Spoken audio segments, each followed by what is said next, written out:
Bom, e para comentar todos os lados dessa PEC, estão conectados aqui com a gente o professor e pesquisador da FGV Agro, o Felipe Serigati, e também o cientista político e também professor da Fundação Getúlio Vargas, o Eduardo Green.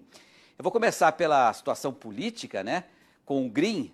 Ô Green, você acredita que ainda hoje essa PEC seja aprovada no Senado? Boa noite. Boa noite, Petri. Boa noite, Felipe.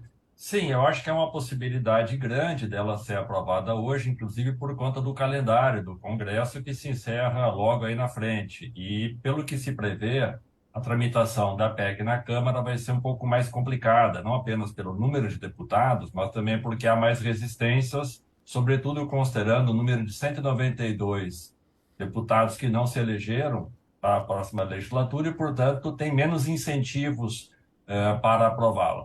O incentivo talvez maior seja conseguir embutir na PEC, como se espera, o valor das emendas do chamado orçamento secreto, que pode ser talvez um estímulo. Mas eu acredito que sim, que a PEC tem grandes chances dela ser aprovada hoje, porque não houve até o presente momento nada que ultrapassasse os limites do acordo que se considera viável, ou seja, o valor com a redução dos 30 bilhões, frente ao que se prevê inicialmente, o prazo de 2 anos e, sobretudo, a incorporação desse valor no teto de gastos, e que, portanto, entre aspas, tranquiliza o debate, sobretudo pela pressão externa que vinha sendo exercida pelos agentes de mercado sobre os senadores em analisando a proposta inicial, que não tinha essas características. Perfeito. Agora, Serigati, seja com o aumento do teto ou com o Bolsa Família fora do teto, haverá aumento de despesas, isso com certeza, né? Como isso pode pressionar a manutenção da Selic acima de 2 dígitos em 2023 e, consequentemente, pressionar o crédito rural e até mesmo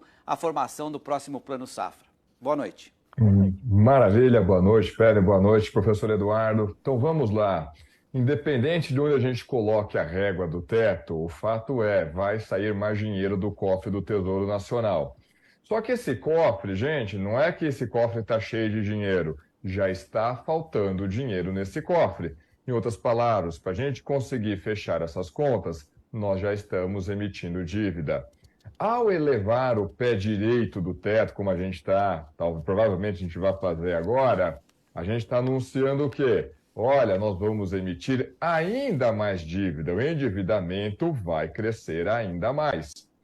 E dessa vez, não é como foi das 3 vezes anteriores, em que você tinha ali um aumento, fez ali uma PEC, mas um aumento temporário desses gastos. Agora não está apenas furando o teto dos gastos, você está tentando elevar o pé direito. O governo, então, vai ter que emitir mais dívida. Ok, vai chegar mais papelzinho da dívida pública no mercado. Adivinha só o que vai acontecer com o valor desse papel? Ele cai.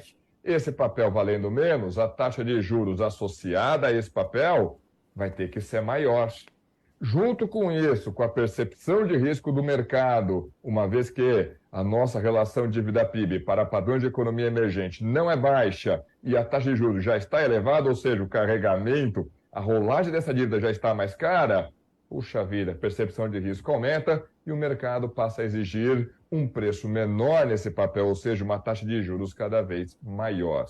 Agora, mais do que isso, manda. Não, pode complementar, Serigati. Não, pois é, mais do que isso é o quê? É dinheiro que vai chegar numa economia que já está operando acima do seu limite. Isso significa o quê? Mais inflação. O Banco Central, como anunciou hoje a decisão do Copom, ele está olhando e está dizendo, está lá no comunicado do Copom. Gente, se vocês jogarem mais lenha nessa fogueira, que vai bater principalmente no setor de serviços, eu não vou ter outra opção a não ser ou manter essas taxas de juros em patamares elevados por bem mais tempo, ou até mesmo dar uma elevada na taxa de juros lá para 2023. Agora, uma pergunta que vale para os dois, cada um no seu campo, né? Com mais dinheiro, você acha que pode sobrar algum benefício aí para o setor do agro, né? No caso, essa pergunta vale para o Serigati e para o Green. Eu queria saber como é que a bancada ruralista pode participar, né, para que o setor também seja beneficiado com esse dinheiro que está entrando aí. Primeiro com o Serigati.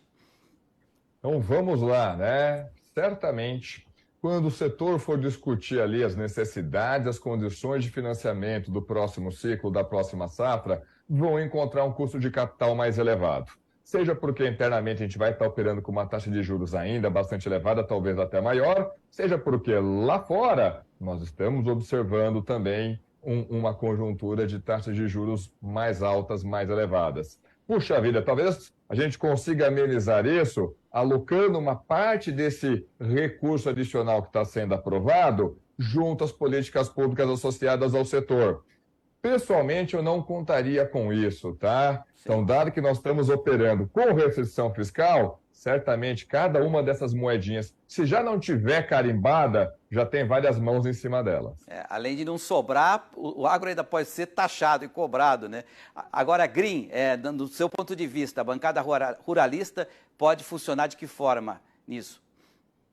Bem, eu acho que vai ser um primeiro teste político, porque, em geral, a bancada ruralista, ou a frente parlamentar da agropecuária, nas eleições esteve mais ao lado do candidato derrotado Bolsonaro.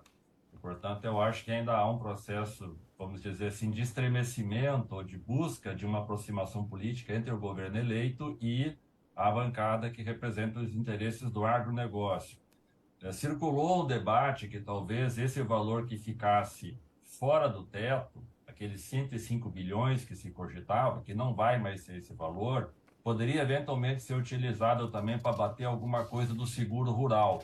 Mas eu não sei até que ponto essa conversa avançou. Eu cravaria hoje que o agro nessa negociação não vai ter nenhum benefício no curto prazo. Acho que vai ser um processo, inclusive, um pouco lento de aproximação parte a parte, em função da relação que se criou, um pouco tumultuada, digamos assim, sobretudo do candidato eleito Lula com esse setor tão importante da economia, que representa a parcela substancial da nossa receita de exportação. Então, acho que a gente vai ter que esperar um pouco para ver como de parte a parte. Por exemplo, quem vai ser o ministro da Agricultura, quais vão ser as primeiras sinalizações que o governo vai dar do ponto de vista das medidas que envolvem a questão ambiental, a questão dos chamados povos originários ou dos povos indígenas, a questão do uso da terra, para a gente ter uma ideia um pouco melhor como é que isso se enrola daqui para frente. Perfeito. Ô Green, tem só mais um tempinho, bem rapidinho, eu queria saber a sua opinião, né? Porque hoje o plenário do STF começou a julgar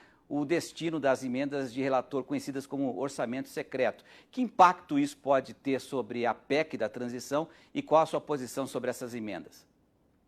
Bom, primeiro, o pior cenário seria o STF julgar inconstitucional e que isso cairia nas costas do presidente eleito Lula, que significaria literalmente paralisar a tramitação da PEC. Então, eu acredito que, politicamente falando, o Senado vai encontrar algum mecanismo para manter o orçamento secreto repaginado, modulado, dando mais transparência, podendo indicar prioridades do governo, sendo mais republicano, enfim, todas as características que depõem contra esse instrumento, que é claramente antidemocrático por toda a maneira como ele foi organizado. Então, eu acho que o que vai acontecer é algum tipo de mecanismo que vai pactuar os interesses do Congresso, os interesses do governo em aprovar a PEC, e o STF, eu acredito que ele vai colocar uma barreira, mas que ele não vai, neste momento que o governo está iniciando, criar um óbice para, já a partir de janeiro, criar uma grande dificuldade política para o novo governo que está entrando. Agora, para terminar com o Serigati, você falava sobre a questão da decisão do Copom, né? Dizendo que, além da manutenção da taxa, o Copom, no relatório, disse alguma coisa importante, né, para os nossos governantes. O que foi exatamente, hein, Serigati? Você que está mais a par desse assunto. Pois é, o Copom tem alertado a cada reunião dizendo, gente, eu estou fazendo a minha parte, mas eu preciso da ajuda do outro lado, do poder executivo, do lado fiscal.